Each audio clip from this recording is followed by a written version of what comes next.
যার উত্থান আছে তার পতন অনিবার্য, হোক সেটা সাম্রাজ্য কিংবা ক্ষমতা। তবে কি পতনের পথে বর্তমান বিশ্বের সবচেয়ে ক্ষমতাধর দেশ যুক্তরাষ্ট্র? হয়তো এমন কিছুরই আঁচ করতে পারছেন খোদ দেশটির প্রেসিডেন্ট ডোনাল্ড ট্রাম্প এবং ধনকুবের ইলন মাস্ক।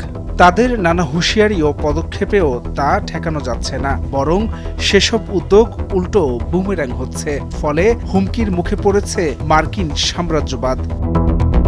২ এপ্রিল চীন, কানাডা, মেক্সিকো সহ শতাধিক দেশের উপর শুল্ক আরোপ করেন ট্রাম্প। পরে পিছু হটতে বাধ্য হন তিনি। চিরপ্রতিদ্বন্দ্বী চীন ছাড়া বাকি সবার উপর তা স্থগিত করেন, কিন্তু সেই শুল্ক আরোপ ও স্থগিতের ফল হয়েছে উল্টো। মার্কিন অর্থনীতি, সমরনীতি ও রাজনীতিতে লেগেছে বিশাল ধাক্কা। প্রেসিডেন্টের শপথ গ্রহণের আগ মুহূর্তে মেক আমেরিকা গ্রেট অ্যাগেইন সমর্থকদের মিছিলে যুক্তরাষ্ট্রের পতন ঠেকানোর প্রতিশ্রুতি দিয়েছিলেন ট্রাম্প। ইউক্রেন যুদ্ধ বন্ধ, মধ্যপ্রাচ্য ও অন্যান্য সংকট নিরসনের প্রতিশ্রুতিও দেন তিনি। বিশ্লেষকরা মনে করছেন, মার্কিন আধিপত্য হ্রাসের আঁচ পেয়েই এমন বক্তব্য দিয়েছিলেন প্রেসিডেন্ট। অথচ দ্বিতীয় মেয়াদে ক্ষমতায় আরোহণের পর কোনো সংকটই সমাধান করতে পারেননি প্রেসিডেন্ট। প্রায় একই করুণ সুর ফুটে উঠেছে ইলন মাস্কের কণ্ঠে। ফেব্রুয়ারিতে ইউএসএ সামরিক বাহিনীকে অদক্ষ ও অযোগ্য বলে কটাক্ষ করেন তিনি। নিজ দেশের সেনাবাহিনীর সমালোচনা করে বলেন, পরবর্তী যুদ্ধে খুব বাজেভাবে হেরে যাবে যুক্তরাষ্ট্র। সেই রেশ না কাটতেই বাণিজ্য যুদ্ধে হেরে যাওয়ার উপক্রম হয়েছে মার্কিন প্রশাসনের। দীর্ঘ ১০০ বছর ডলারকে হাতিয়ার বানিয়ে বিশ্ব শাসন করেছে তারা। ট্রাম্পের শুল্ক নীতিতে ব্যাপক অধঃপতন ঘটেছে মুদ্রাটির, যার সূচকের মান নেমেছে ৯৯.৩২-এ। অথচ জানুয়ারিতেই তা ছিল ১১০। সেই হিসাবে ডলার ইন্ডেক্স নিম্নমুখী হয়েছে ৯.৩১%। এ পরিস্থিতিতে বিকল্প মুদ্রা আনার চেষ্টা করছে ব্রিক্সভুক্ত দেশগুলো। ব্রাজিল, রাশিয়া, চীন, ভারত, ইরানের পরিকল্পনা বাস্তবায়িত হলে ডলারের অবনমন অবশ্যম্ভাবী। যুক্তরাষ্ট্রে আর্থিক লেনদেনের অন্যতম মাধ্যম বন্ড ও শেয়ার মার্কেট। ট্রাম্পের শুল্ক নীতির পর অস্থিরতা বিরাজ করছে এই দুই খাতেই। বন্ডের চাহিদা কমে গেছে, অথচ বেড়েছে সুদ হার। মূলত এ কারণেই শুল্ক স্থগিত করেছেন ট্রাম্প।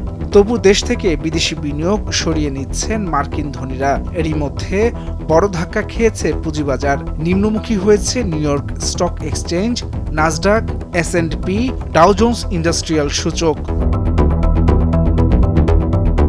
অরাজকতা চলছে দেশটির ব্যাংক খাতেও। ইতিমধ্যে বন্ধ হয়ে গেছে সিলিকন ভ্যালি, সিগনেচার, ফার্স্ট রিপাবলিকের মতো বৃহৎ ব্যাংক। মার্কিন মুলুকে চড়া রয়েছে মূল্যস্ফীতি, লোকসানে পড়েছে প্রযুক্তি খাত। তাদের সঙ্গে বাণিজ্য থেকে মুখ ফিরিয়ে নিচ্ছে অনেক দেশ। বিকল্প বাজার খুঁজছে তারা। সব মিলিয়ে মন্দার আশঙ্কা করা হচ্ছে বিশ্বের বৃহৎ অর্থনীতিতে। বিশ্ব রাজনীতিতে কোণঠাসা হয়ে পড়েছে যুক্তরাষ্ট্র। শুল্ক আরোপের পর ট্রাম্প প্রশাসনের উপর নারাজ মিত্র দেশগুলো। সেই তালিকায় রয়েছে কানাডা, মেক্সিকো, ইইউভুক্ত প্রায় সব দেশ। চক্ষুশূলে পরিণত হয়েছে অভিবাসী ও প্রবাসী শিক্ষার্থীদেরও। ট্রাম্পের পতন চেয়ে বিক্ষোভ শুরু করেছেন তারা। ট্রাম্পের শুল্ক নীতির কারণে সামগ্রিকভাবে মানুষের আস্থা কমে যাচ্ছে যুক্তরাষ্ট্রের উপর। সব মিলিয়ে বিপাকে যুক্তরাষ্ট্র। সবকিছু আমলে নিয়ে বিশ্বের অন্যতম বৃহত্তম ব্যাংক জেপি মর্গান থেকে শুরু করে আন্তর্জাতিক মুদ্রা তহবিল, IMF সবাই যুক্তরাষ্ট্রে মন্দার আশঙ্কা দেখছেন। আন্তর্জাতিক লেনদেনে সুইফট পুরনো হয়ে যাচ্ছে। নতুন প্রযুক্তির মাধ্যমে এ ব্যবস্থা অকার্যকর হতে পারে। মার্কিন টেকসই উন্নয়ন বিশেষজ্ঞদের মতে, ট্রাম্পের শুল্ক নীতির মধ্য দিয়ে শুরু হয়েছে যুক্তরাষ্ট্রের আধিপত্যের অবসান ঘটার প্রক্রিয়া। বার্কলে ক্যালিফোর্নিয়া বিশ্ববিদ্যালয়ের অর্থনীতিবিদ ব্যারি আইচেনগ্রিন বলেন, চোখের পলকে ডলারের দাপট পড়ে যেতে পারে। এমনটি হলে গৌরব হারাবে মার্কিন সাম্রাজ্য। হাসান শাব্বির, ভোরের কাগজ।